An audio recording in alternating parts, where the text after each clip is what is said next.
자, 오늘 본문 말씀은 사사기 13장 말씀입니다. 사사기 13장 1절부터 사사기 14장 20절까지 말씀. 13장 1절부터 사사기 14장 20절까지 삼손 1이고요. 그럼에도 쓰임을 받은 지도자라는 제목을 가지고 함께 본문 말씀 나누어 보면 좋겠습니다. 예, 오늘 본문이 긴 관계로 일일이 다 읽을 수는 없어요. 이게 본문이 너무 많이 길어서 한 45절이나 되는 분량이기 때문에 읽을 수는 없고 바로 지난번과 같이 말씀 바로 나누도록 하겠습니다. 여러분, 오늘 본문을 이렇게 보시면 드디어 삼손 이야기가 나오는데, 이제 사사기에서 마지막 사사라고 불리우는 삼손 이야기를 우리가 드디어 살펴보게 됐습니다. 사사 그러면 많은 사람들이 생각나지만 거의 사서의 아이콘과 같은 인물이 삼손 아닐까 이렇게 생각합니다. 근데 사실 삼손의 이야기는 여러분 잘 아시다시피 우리가 어렸을 때 배웠었던 힘이 세고 능력 있는 사사로서의 모습보다는 사실 실패한 사사로서의 모습이 훨씬 더 본문 속에 우리 가운데 두각되어 나타나고 있습니다. 여러분, 지금까지 전개된 사사기의 이야기들을 이렇게 살펴보면서 이스라엘 백성들의 영적인 암흑기가 계속 더욱더 어두워져만 가는 것을 우리가 볼 수 있는데요. 그런 상황 속에서 오늘 본문에 나타나는 이스라엘 백성들과 그리고 등장인물들에게 벌어진 몇 가지의 상황들은 더욱더 짙어져만 가는 이스라엘의 영적인 암흑기를 우리에게 묘사하고, 동시에 이 땅을 살아가는, 지금 2022년을 살아가는 우리의 영적인 불성실함과 신실하지 못함을 대변하는 매개체로 등장합니다. 그리고 그러한 상황들은 하나님의 백성으로 정체성을 잃어가는 모습을 이제 보여주게 되지요. 오늘 우리가 하나님의 백성으로 정체성을 잃어가는 자들의 모습이 어떠한지를 본문을 통해서 살펴보면서 다시 한번 경각심을 가지고 우리 삶의 자리와 태도를 재점검하는 은혜가 우리 모두에게 있기를 간절히 원합니다. 첫 번째로 오늘 본문에 나타나는 몇 가지 상황 중에 첫 번째 상황은 그 특징 중에 하나가 뭐냐면 이스라엘의 받는 압제의 길이가 더욱 길어지고 있다는 거예요. 오늘 본문을 이렇게 보시면 13장에 1절에 이렇게 얘기합니다. 이스라엘 자손이 다시 여호와의 목전에 악을 행하였으므로 여호와께서 그들을 40년 동안 블레셋 사람의 손에 넘겨주시니라. 예, 블레셋의 압제 40년은 다른 사사들의 이야기 속에 나타나는 기간과 비교했을 때 훨씬 더 길어진 것을 보여줍니다. 근데 흥미로운 게 한 가지 나타났는데, 여러분, 압제가 길어짐에도 불구하고 이전에는 없던 독특한 상황이 나타나는데, 그것은 바로 이스라엘 백성들의 호소와 부르짖음이 사라졌다는 거예요. 이스라엘 백성이 이전의 압제들보다 훨씬 더 길어진 40년의 세월을 보내면서도 본문 어디를 봐도 그들이 하나님 앞에 호소하는 장면은 나타나고 있지 않다는 겁니다. 이것은 사실 자신들이 직접적인 물리적 공격이나 피해를 당하지 않는 경우에, 그리고 비록 압제를 받고 있어도 이방 족속의 통치와 압제를 받는 것을 그다지 문제로 여기지 않았다는 증거가 된다는 거죠. 이런 상황은 여러분, 비록 압제 기간이 길어지고 있지만 이스라엘 백성이 이미 블레셋의 통치 안에 살아가는 것에 대해서 전혀 거리낌이 없는 상황까지 온 것을 보여주고 있는 하나의 증거이기도 합니다. 비록 하나님의 심판의 결과로 1절에서 말씀하는 바와 같이 이스라엘 백성들이 블레셋의 손에 넘김을 받은 상황인데도 전혀 그 상황을 심판으로 받아들이지 않는 무감각한 삶의 모습으로 전락했음을 본문은 우리에게 보여주고 있는 것이죠. 블레셋의 통치 아래서 그들의 신들을 섬기고 동화되어가는 이스라엘 백성들의 모습을 성경은 계속적으로 우리에게 보여주고 있습니다. 이스라엘 백성들이 비록 블레셋의 통치는 받고 있었지만 그들의 삶이 생각만큼 그렇게 고통스럽고 힘겹지 않았음을 본문의 이야기를 통해서 우리가 유추해낼 수 있는데요. 블레셋의 통치 아래 있다고 하지만 그들에게 주어진 어떤 편안함이, 그들에게 주어진 어떤 편리함이 하나님을 굳이 찾지 않아도 될 만큼, 즉 하나님을 향한 호소가 없는 자들이 되도록 했을 거라는 거죠.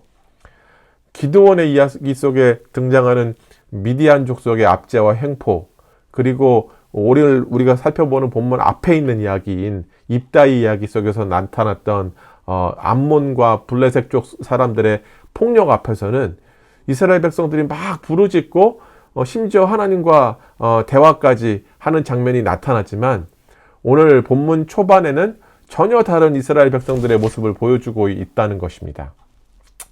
이게 분명히 그들이 물리적으로 당하는 심한 압제가 없었기 때문에 앞서 언급드린 바와 같이 그들을 통치하는 블레셋의 다스림에 순응해 가고 있었고, 그리고 종교적인 또 심지어 문화적인 교류와 동화됨이 이스라엘 백성들 안에 있었다라는 것을 충분히 우리로 예상할 수 있게끔 하는 것이죠. 이스라엘의 이런 무감각함은 그들로 하나님의 백성으로 부름받은 정체성까지 잊고 살게 했기 때문에 하나님을 향한 호소가 전혀 나타나지 않는 모습으로 전락했음을 오늘 본문은 우리에게 알려주고 있습니다. 여러분, 어쩌면 우리도 이런 무감각함 가운데 살고 있지 않을까요? 성도라는 딱지는 붙이고 살아도 무감각해진 우리의 신앙과 메말라버린 우리의 믿음이 전혀 문제가 되지 않는 상황일 수 있다는 거죠. 아니, 삶에서 굳이 믿음과 신앙의 영향이 필요 없다라고 여길 수도 있다는 것입니다. 하여 오늘 살아가는데 굳이 내 믿음과 신앙이 나에게 있어서 굳이 큰 영향을 미치지 않는다라고 여길 수도 있다는 거예요. 구원받았다는 사실 하나로 모든 신앙의 고민은 끝이 났고, 이제는 허락된 구원, 나에게 주어진 구원이라는 허울 좋은 자기 합리화 속에서 살아가면서 하나님의 말씀과 그분의 뜻에 합당한 자로 살아가는 것에는 우리가 무게를 두지 않고 관심도 없이 살아갈 수 있다는 겁니다. 하루하루가 여러분 평안을 가장한 편안함과 편리함만 주어지면 그것으로 족한 삶으로 여기고 있는 것으로 우리는 착각하고 살아갈 수 있다는 거죠. 한 가지 증거라고 한다면, 여러분 우리의 기도 제목들을 나열해 보면 하나님 뜻대로 말씀대로 내 자신을 희생하는, 또 성숙해져 가기를 원하는 기도의 제목은 좀 찾아보기 어렵고, 오히려 세상의 요구와 세상의 가치와 우리의 바람에 우리의 기도 제목은 훨씬 더 무게를 많이 두고 있는 것을 볼 수 있어요. 여러분, 요즘 우리가 큐티로 살펴보고 있는 본문이 어디입니까? 레위기죠. 레위기는 그 시작하는 시점부터 온통 제사에 관한 이야기들로 가득 차 있어요. 번제, 소제, 화목제, 속죄제, 속건제, 쭉 제사에 대한 이야기들을 하죠. 여러분, 그런데 제사의 본질은 뭐냐면 하나님 앞에 드리는 자기 희생이 그 중심을 이루는 거예요. 오늘도 성도로 부름받은 삶의 예배를 드리는 것에 있어서 가장 중요한 것은 오늘 하루를 예배로 살아가는 우리에게 있어서 가장 중요한 것은 내 십자가를 지고 말씀대로 살아가려는 자기 희생이라는 겁니다.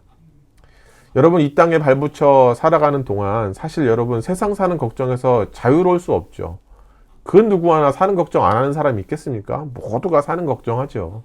그런데 하나님의 백성으로 살아가는 자들의 정체성은 사는 걱정에만 집중하는 삶이 아니라 오늘도 나를 성도로 부르시고 그분의 자녀로 부르신 부르심에 합당하게 나를 희생하는 진정한 삶의 성숙을 이어가는 점이어야 한다는 거예요. 약속의 땅에 들어가 정착한 이스라엘 백성들은 하나님의 백성이었고 여전히 하나님의 통치 아래 살아가야 했던 자들이었음에도 불구하고 하나님을 찾지 않았던 것과 같이 우리 역시 어쩌면 하나님의 백성이라고 성도라고 하면서도 하나님이 필요 없는 삶을 사는 자들일 수 있다는 거죠. 오늘 하루의 삶 속에서 정말 하나님의 통치, 말씀대로 그 말씀에 입각한 삶을 살아가고 이 말씀을 통해 오늘도 내 자신을 좀 내려놓고 하나님의 뜻이 내 삶을 통해서 나타나도록 오늘도 자기 희생하고 오늘도 내 십자가를 지고 살아가는 모습이 우리에게 철저하게 요구될 줄로 믿습니다. 여러분, 오늘 또 한 가지 상황은 본문 2절을 보면 마노아의 아내라는 사람이 등장해요. 근데 이 사람의 상태가 뭐냐면 불임이다 라는 상황을 성경은 우리에게 말씀합니다. 제가 한번 읽어볼게요. 소라 땅의 단지파의 가족 중에 마노아라 이름하는 자가 있더라. 그의 아내가 임신하지 못하므로 출산하지 못하더니. 네, 지금 마노아의 아내는 여인이 출산하지 못하는 불임이라고 성경은 이야기하죠. 여러분, 이것은요, 그 당시 무기력하고 치욕적인 이스라엘의 상황을 상징적으로 보여주는 표현입니다. 사무엘상 1장에 이렇게 여러분 보시면 사무엘의 어머니 한나가 등장하는데, 그 여인은 자신이 아이를 갖지 못하는 것으로 치욕을 경험하고 심지어 나는 저주받았다라고 얘기하면서 그렇게 하나님 앞에 부르짖는 모습이 나타나요. 고대 사회에서 자녀를 출산할 수 없는 어미의 상황은, 여인의 상황은 참 수치스럽고 무능력함을 나타냈습니다. 문화가 그랬어요. 마노아의 아내가 불임이라는 상황이 결국 영적인 이스라엘의 안타까운 상황을 고스란히 우리에게 드러내 보여주고 있다는 겁니다. 그런데 여러분, 한나와는 다르게 마노아의 아내는 하나님께 아기를 달라고 부르짖지 않아요. 이런 모습 역시 블레셋의 다스림을 당연한 것으로 여기며 이제는 하나님이 자신들을 구원해 주실 것이라고 기대도 하지 않는 이스라엘의 영적인 모습을 마노아의 아내의 모습에서 우리는 발견할 수 있는 것이죠. 이러한 호소나 부르짖음이 없는 하나님과의 소통 자체를 하지 않고 있는 이스라엘의 상황 속에서도 하나님은 자기 자신의 백성을 구원하시고자 사사를 세우십니다. 오늘 본문 13장 3절부터 5절까지 말씀인데요. 제가 한번 읽도록 하겠습니다. 성경 가지고 계신 분들은 한번 펴셔서 같이 눈으로 읽으시면 좋겠어요. 여호와의 사자가 그 여인에게 나타나서 그에게 이르시되, 보라, 내가 본래 임신하지 못함으로 출산하지 못하였으나 이제 임신하여 아들을 낳으리니 그러므로 너는 삼가 포도주와 독주를 마시지 말며 어떤 부정한 것도 먹지 말지니라. 보라, 내가 임신하여 아들을 낳으리니 그의 머리 위에 삭도를 대지 말라. 이 아이는 태에서 나옴으로부터 하나님께 바쳐진 나실인이 됨이라. 그가 블레셋 사람의 손에서 이스라엘을 구원하기 시작하리라 하시니. 하나님께서 이전의 사사들과 다르게 왜 굳이 삼손을 나실인으로 부르셨는지는 알 수 없습니다. 성경이 말씀하고 있지 않기 때문이죠. 나실인이라는 그 특별한 사람, 그 나실인에 대한 규정과 규례는요, 민수기 6장에 나타나 있는데, 일정 기간 동안 특별하게 구별돼서 하나님을 위해 특별하게 헌신하는 사람들을 말했어요. 어떤 모습으로 어떻게 살아갔는지 일일이 알 수 없지만 그렇게 구별된 독특한 삶을 살았던 자들입니다. 특별하게 구별되기 위해서 다른 일반인들보다 더욱더 철저하게 깨끗함과 거룩함이 유지되어야 했던 자들이 바로 나실인이었어요. 먹지 말아야 될 것들도 많고 지켜야 될 것도 많고 하지 말아야 될 것과 해야 되는 것들이 좀 더 많았던 자들이죠. 방금 읽었었던 구절에서 주목해야 할 것이 하나 있는데, 그것은 바로 하나님께서 마노아의 아내에게 앞으로 태어날 아이를 통해서 이스라엘을 구원하시겠다라는 뜻을 분명히 밝히셨다는 거예요. 그런데 삼손의 이야기의 결말을 이렇게 보시면, 이제 16장 마지막까지 이렇게 보시면 결국 이스라엘을 블레셋 손으로부터 완전히 구원하는데 삼손은 실패합니다. 재미있는 것은 여러분, 마노아의 아내가 하나님의 사람을 만나서 들었던 이야기들 중에 임의대로 빼먹고 임의대로 추가해서 남편 마노아에게 이야기하는 장면이 나타나요. 그 이후에 이제 6절부터 나타나는 이야기 쭉 이제 읽어보면 나오는데, 어떤 이야기인가 하면 태어날 아기가 죽는 날까지 나실인으로 살아야 한다는 말을 덧붙여요. 남편에게 이야기할 때 우리가 태어날 아이는 앞으로 죽는 날까지 나실인으로 살아야 한대요 라고 말을 덧붙이고, 하나님께서 그 아이를 통해 이스라엘을 구원하시겠다는 계획이 있다는 사실은 빼먹고 전달하지 않아요. 하나님의 사람은 앞으로 태어날 아이가 얼마 기간 동안 나실인으로 살아야 할지를 말하지도 않았는데, 자기 마음대로 앞으로 태어날 아이가 죽는 날까지 나실인으로 살아야 된다는 그 말이 씨가 되어서 공교롭게도 결국 삼손은 나실인으로 죽죠. 그리고 그녀가 빼먹었던 말과 같이 삼손은 이스라엘을 블레셋의 손에서 구원하지도 못하게 됩니다. 부모 때문이라고 100% 단정 지을 수는 없지만 바로 다음 장에 나타나는 삼손의 모습을 보면 여러분, 14장부터 그가 사사로 부름받았다는 사실에 대한 인식이 전혀 보이지 않는 행동들을 계속 일삼아요. 이러한 삼손의 행동을 보면 어쩌면 하나님께서 삼손을 통해 이스라엘을 구원하시겠다는 하나님의 목적과 부르심을 아들에게, 이 나실인이 되어서 살아가는 아들에게 진지하게 가르치지도 않았을 것을 그 가능성을 우리가 부인할 수도 없다는 거죠. 분명히 안 가르쳤고 내지는 심각하고 진지하게 가르쳤다 하더라도 무게를 두어서 아들에게 이렇게 전달하지 않았을까 우리가 추측할 수 있다는 것입니다. 이러한 암울한 상황 속에서 삼손은 벌써 성장해 있음을 설명하면서 14장은 시작해요. 14장의 마지막 구절 이렇게 이야기합니다. 14장의 마지막 구절 25절에서 이렇게 얘기합니다. 소라와 에스다올 사이에 마하네단에서 여호와의 영이 그를 움직이기 시작하였더라. 예.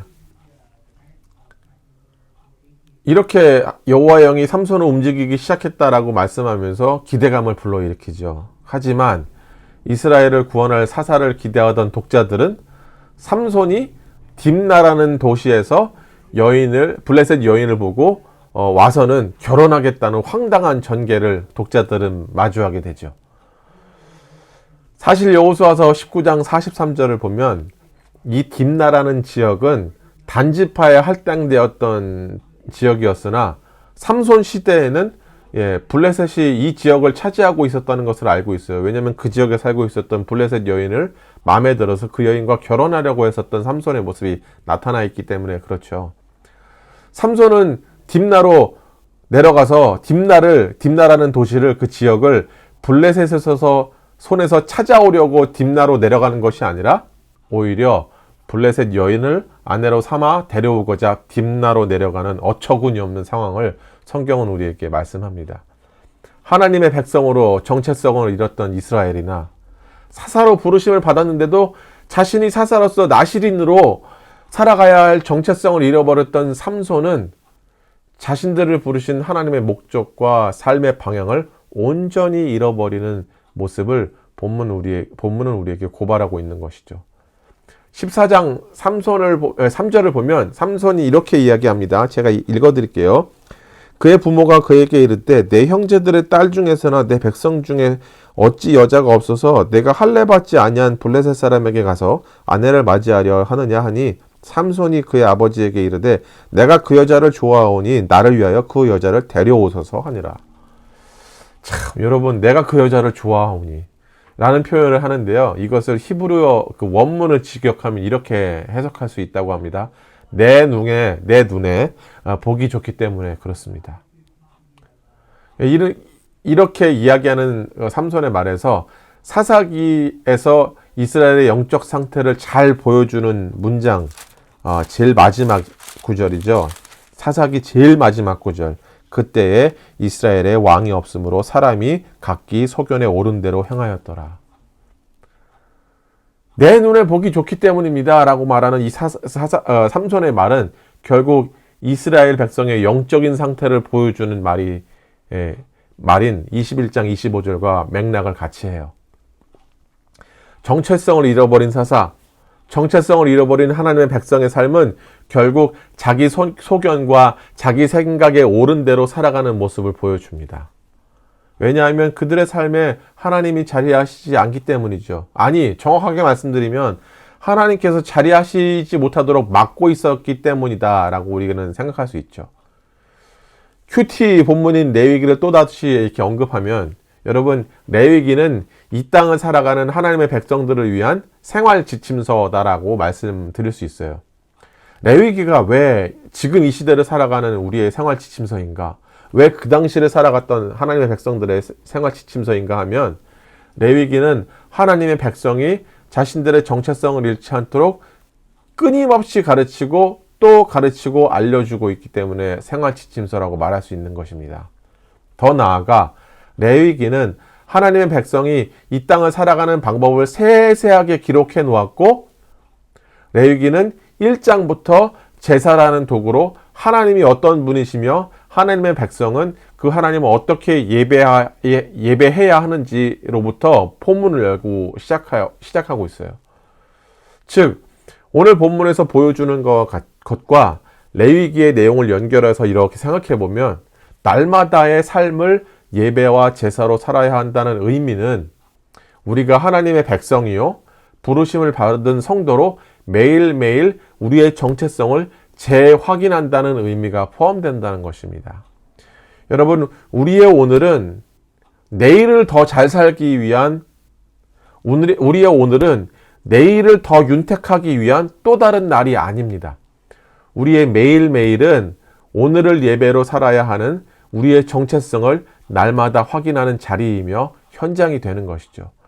여러분, 15장에 나타나는 14장에 나타나는 블레셋 사람들과의 갈등 속에서 이 이야기의 전개에 앞서서 나타나는 의미심장한 선언이 하나 있는데 4절 말씀입니다. 제가 읽어드릴게요. 그때에 블레셋 사람이 이스라엘을 다스린 까닭에 삼손이 틈을 타서 블레셋 사람을 치려 함이었으나 그의 부모는 이 일이 여호와께로부터 나온 것인 줄을 알지 못하였더라. 딥나에 있는 여인과 결혼하려는 일을 통해서 블레셋 사람을 치려는 삼손의 치밀한 계획을 소개하고 있는 것처럼 보이지만 사실 이 계획을 가지고 있는 주어는 삼손이 아니라 하나님이십니다. 오늘 4절을 히브리어 원문은 어떻게 이야기하냐면 왜냐하면 그가 블레셋 사람들을 치기 위한 기회를 갖고 있었기 때문이다 라고 해석할 수 있는데 여기에서 문장의 주어인 그는 삼손이 아니라 하나님을 가리킵니다. 이어지는 삼손의 행동을 보면 도무지 하나님의 구원 계획을 마음에 품고 치밀한 계획 가운데 블레셋을 치려는 모습은 눈 씻고 찾아볼 수가 없어요. 그렇기 때문에 4절에서 말씀하고 있는 주어는 삼손이 아니라 하나님이신 거죠. 이제 사서로 부름받은 삼손의 모습에서 하나님과 같은 목표를 가지고 같은 방향으로 움직이는 모습은 전무해요. 아예 찾아볼 수 없어요. 그럼에도 본문에서 나타난 바와 같이 하나님은 삼손을 통해 이스라엘을 블레셋 사람들의 손에서 구원하시려는 계획을 점차 실현해 나가십니다. 삼손의 손을 통해 완벽하게 블레셋의 손에서는 구원하시지 않지만 결국 다윗의 손을 통해서 블레셋의 손에서 자신의 백성들을 완전히 구원해내시는 하나님의 능력과 신실하심을 보여주죠. 이어지는 14장 후반에 나타나는 삼손의 모습은 결혼 문제를 놓고 갈등을 벌이는 막장 드라마를 연출합니다. 지금 이 시대에 아무리 연출해도 삼손의 이야기만큼 극적인 막장을 연출해내기란 참 쉽지 않을 정도로 아주 안타까운 모습을 삼손은 계속적으로 보여주고 있어요. 하나님의 부르심도 하나님의 구원 계획도 인식하지 못하는 정체성을 잃은 사사와 여전히 눈에 보기 좋은 대로 살아가는 이스라엘 백성들의 모습을 통해서 우리의 정체성을 성령의 조명과 인도함 속에 재확인하는 것이 길 밖의 길, 세상 밖의 길을 걷는 성도인 우리들에게 필수적인 요건임을 하나님은 우리에게 이 본문을 통해 도전하시는 것 같습니다. 또한 그 하나님은 사사도 자신의 백성도 그분의 뜻과 계획을 안중에 두지 않을 그때도 여전히 신실한 그분의 사랑과 변치 않는 그분의 계획을 가지시고 구원하시고자 하시는 하나님이심을 본문은 우리에게 보여주고 있는 것이죠. 여러분, 이러한 하나님의 모습은 비록 사사기가 이스라엘의 백성들의 실패를 소개하는 어두운 책이긴 하지만 그 가운데서 한 줄기 빛과 같이 모든 어두움을 뚫고 그 어둠을 뚫고 비추는 신실한 구원의 하나님으로 사사기는 우리에게 소개하고 있는 것입니다. 여러분, 그 신실한 하나님이 인도하시는 매일매일 속에서 날마다 우리의 정체성을 재확인하는 진지한 삶의 노력이 우리 모두에게 주어지기를 간절히 소망합니다. 여러분, 우리의 하루하루는 우리의 삶을 편안하게 살고자 하는 그런 하루가 아니라 오늘 하루 내가 하나님의 부르심을 받은 백성으로 나의 정체성을 재확인하는 하루로 주어진 것입니다. 여러분, 오늘 이 예배를 통해 정말 다시 한번 삼손의 이야기를 통해 그 누구도 하나님의 목적과 정체성을 이해하지도 안중에도 없었던 그 암울한 상황 속에서 과연 하나님은 나에게 무엇을 도전하시는지를 다시 한번 곱씹어 보시고 발견하시길 원하고, 우리가 정말로 주의 백성으로 이 땅을 살아가는 삶 속에 우리의 정체성을 잃지 않는 진실된 성도로서의 삶을 날마다 승리하며 일구어내시기를 간절히 소망합니다. 기도하시겠습니다.